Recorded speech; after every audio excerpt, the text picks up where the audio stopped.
Today, we will be discussing a paper written by Clune and colleagues investigating whether ontogeny tends to recapitulate phylogeny with respect to digital organisms. A brief introduction to the paper and how this pertains to class is, does ontogeny really recapitulate phylogeny, and why do organisms seem to build tissues they seemingly never use? Question. What does ontogeny mean? Ontogeny is the developmental changes within an individual's lifetime. So, how does that relate to phylogeny? Phylogeny is defined as the evolutionary changes across generations. So if we look, this was proposed by Ernest Haeckel in his biogenetic law, which claims that ontogeny is the short and rapid recapitulation of phylogeny, which caused lots of disruption in the scientific community. This eventually fell out of the limelight as it was found not to be true, but it has come back in modern times. And this is studied by using the Avida system, which was studied by Linsky in 2003, where you have 50 populations of digital organisms and you watch them perform simple to complex functions. But a major reason that biologists are looking into this and are interested in recapitulation was because of the features that remain in organisms that seem to serve no purpose, such as phylogenial genes in human embryos.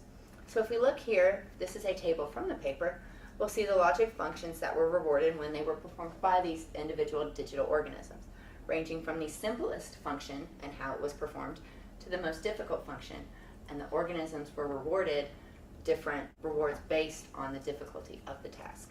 Looking at the data and the results from the paper, we can see here from this figure that there is indeed a positive correlation. The circle represents the number of times that it occurred, and we can see that this large circle represents 20, which was the most times that this occurred. The x-axis is the development order, and this is the order in which functions were expressed developmentally. And the y-axis is the evolution order, and that is the order in which it evolved on the lineage leading for that organism.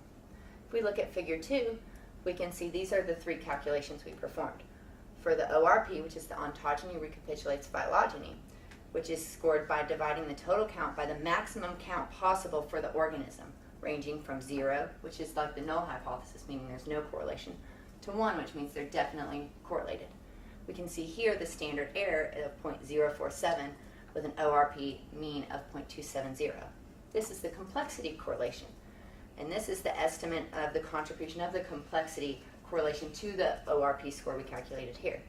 This standard error was 0.031 with a grand mean of 0.195, and this is the difference between the two, and this is a 0.075 mean difference and then a 0.038 standard error. And we can see that the complexity correlation effect explains 72% of the relationship between the ontogeny and the phylogeny, with developmental disruption as approximately 28%. Given the findings of the experiment, the question that was originally proposed is indeed, the answer is indeed true. There is a strong tendency for ontogeny to recapitulate phylogeny. And Clune points this out with two main factors. There's differences in trait complexity given the complexity correlation effect. For instance, simple traits precede more complex traits in evolution and development, which is more efficient, and that refers to the complexity correlation effect. And with the experiment, over half of the similarity in the ontogenic and phylogenetic order of events reflected this correlation in the system. And then the second part or factor is the developmental disruption force. So developmental disruption force is the order in which traits are expressed or traits in which they evolved given a certain lineage, rates which is greater than an independent lineage. So the selection preserves more in early developmental stages. So in earlier stages, there's a lower pleiotropy. Yes, question? What does pleiotropy mean? Pleiotropy is when one gene influences multiple traits. So there's lower pleiotropy in earlier stages, so lower complexity, which allows more developmental flexibility. But in later developmental stages, there's higher pleiotropy and higher complexity, so less flexibility. Therefore, the developmental disruption force causes selection to maintain earlier developmental stages more often. And to conclude, there are two distinct forces that lead to ontogeny to recapitulate phylogeny.